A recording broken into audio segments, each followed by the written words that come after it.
I'm a live stream the USC game too. I'm about to just do this.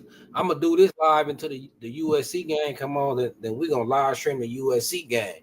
But before we get to the fun of games, we finna talk about something serious that gonna affect y'all pocketbook. Could affect y'all pocketbooks. I know my boy Raul, he bought his dough.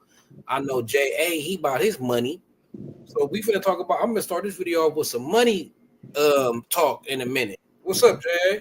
What's good with you, fam? No, another day, another dollar, my brother. Man, I just got to share with my people this type of information. See, people be getting distracted by all the other shit. You know, the sports, the Mangione killed, Luigi, and yeah. It be a lot of distractions, things that distract you from the most important shit that be going on. You feel me? yup. So I know, JA, you be talking about wealth and you on your wealth shit. So it'd be interesting to see what you think about this little clip I'm about to play, where they talking about what the banks, what's gonna happen with our money. You know what I'm saying? Like, y'all might want to take your money out the bank. Buy some gold and some silver. Exactly. You know what I'm saying? For real. Like, Everything got to be tangible assets, bro. Even like you look at the Bitcoin and all that. Man, I don't know if people. We'll go to the clip and then I'll break down some game on that shit. All right, for sure. I'm gonna start the clip and let y'all hear what they talking about y'all money in these banks, man.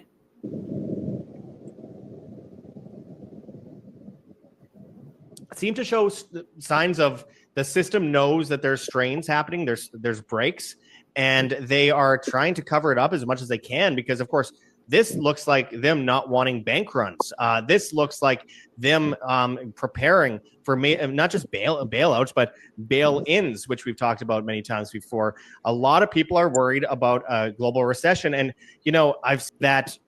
In general, what we saw in 2008 never ended. It's just been papered over, but nonetheless, it's been papered over a lot, but we are witnessing some major moves into a new reset of the financial system and potentially a collapse of the banking system as we know it today. So can you go into that a little bit and explain your thoughts on these recent news stories that seem to point in this direction?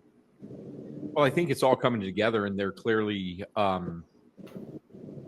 putting out there what their intent is as far as the Wells Fargo thing. Bail-ins go live this year. Yeah.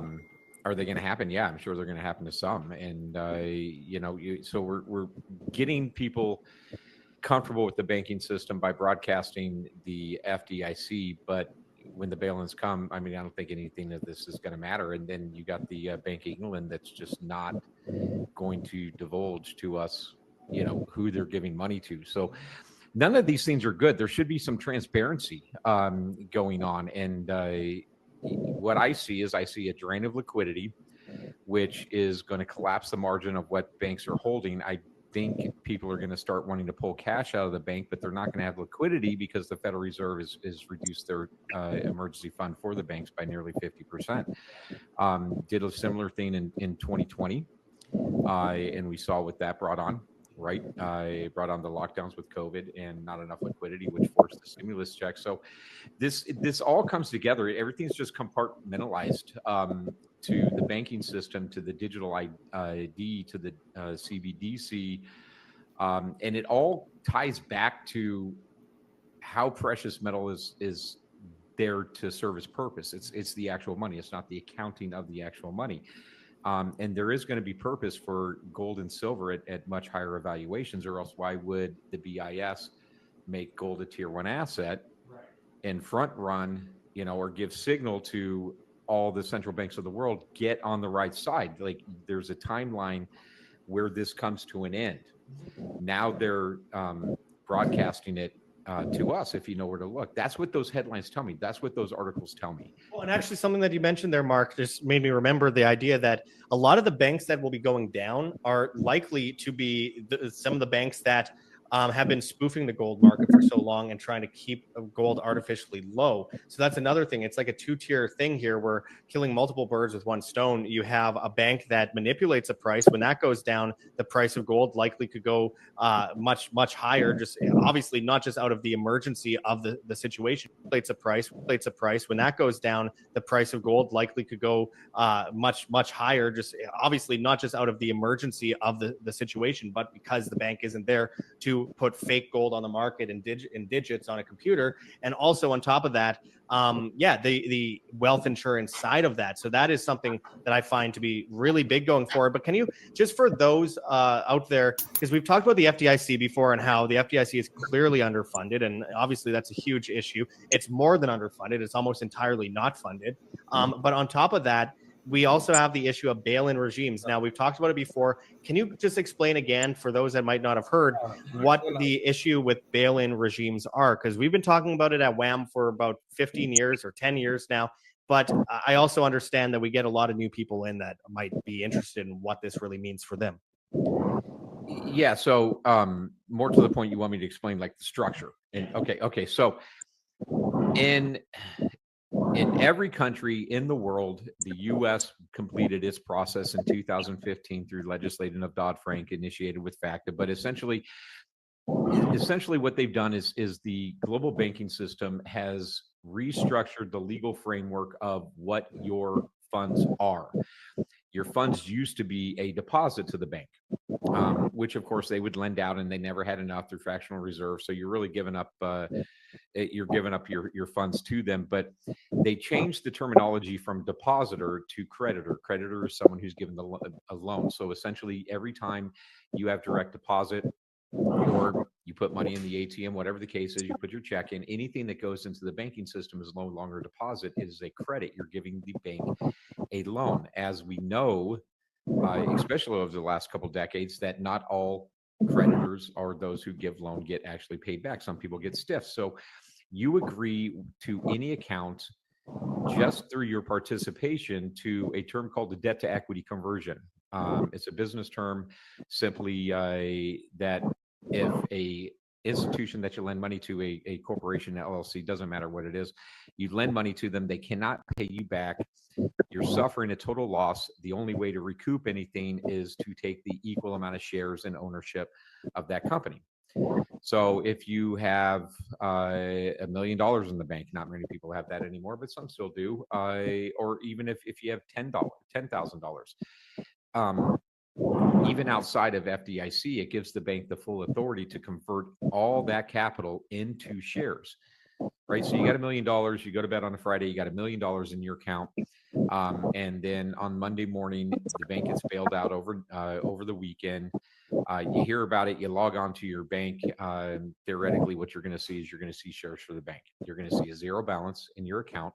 You'll be assigned some sort of brokerage account, which then if a new account increases, their deposit ratio, so they can fractionally reserve that. So now they got the loot, they got the money, and there's a restriction to the time frame of which you can sell. So historically, since 2013 April, when Cyprus was the test case, and this process that I'm explaining has actually been done over 30 times globally, and it is going to happen here, and I think it's going to happen here in very short fashion. I've been saying it for a while, right? But eventually, the boy who cried wolf, the wolf came, right? So it's coming, and the restriction to sell is typically 2 years, right? So if the bank still doesn't work, then the bank share price could go to zero. You could suffer a total loss, but you can't access your company, your capital. Other institutions that are still in business are going to be more than happy to lend you on it.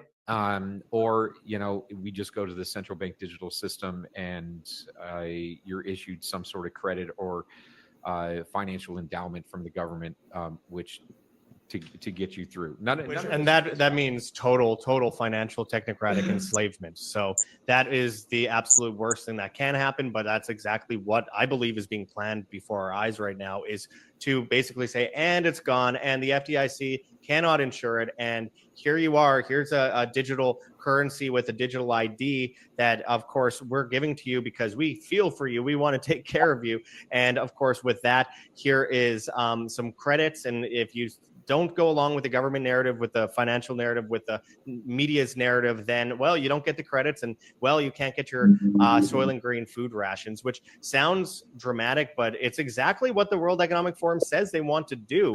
So when you correlate all these things, and then we have the United Nations Pact for the Future, which we've reported on, 193 countries sign on to that. They openly say they'll have carbon credits, they'll have social credits, they'll control everything by... Hold on, let me pause it right there for a second. Hold on. Jay, hey, this sounds like some bullshit, bro. Like, it is.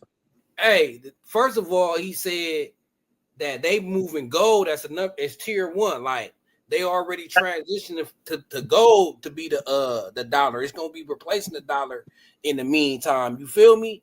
Like, what the fuck? They can be able to take your money and say your money is in part of the shares of the bank, and then you can't get access to your shit into 2 years. Like, what the fuck is he talking about? Like, this. Bro, look at what happened during COVID, bro. Damn. Look at what happened during COVID. That's when they proved they can pull this shit off. Right. What's up, Brittany? Right. When COVID hit, I know everybody got to remember, you couldn't go in the bank. You couldn't go in and talk to a banker or a teller and get your business banking stuff done and go in. You had to go to the ATM, and the ATM, the lines are so damn long, people just walk off.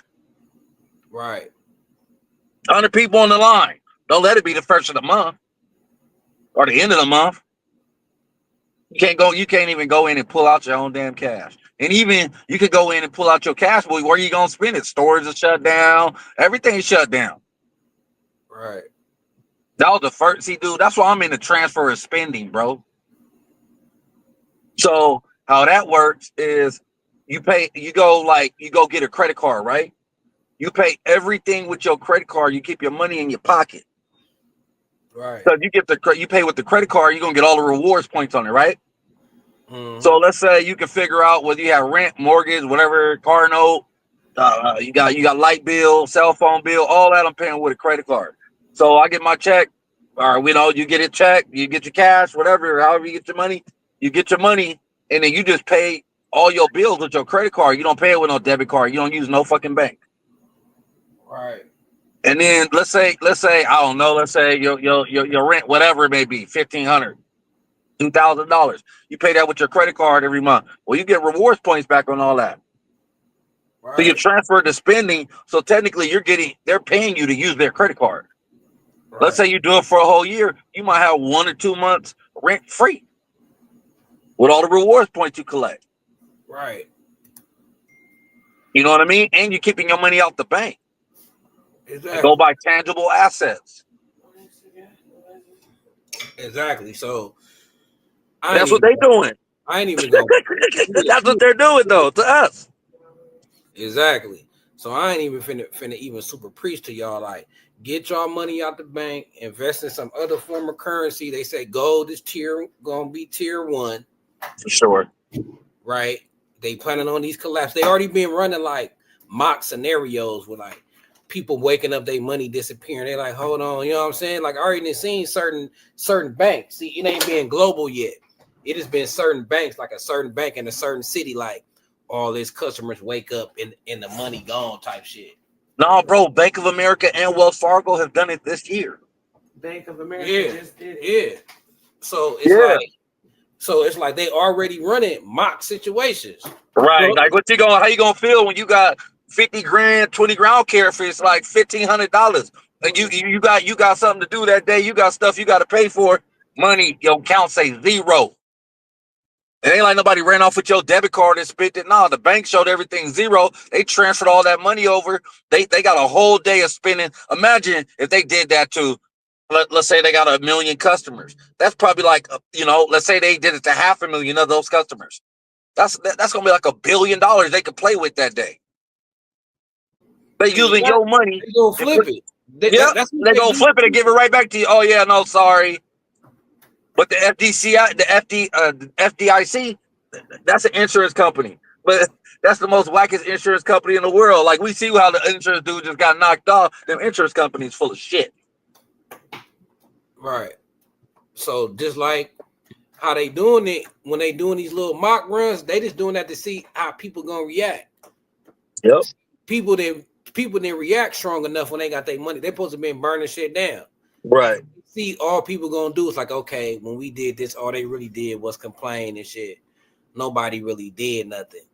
So Well, yeah, they do it and they don't even scale. People so crazy, bro. The bank will do that shit to you. You don't even go take your money out that damn bank. Oh, you gotta. What is that? Fool me once, shame on me.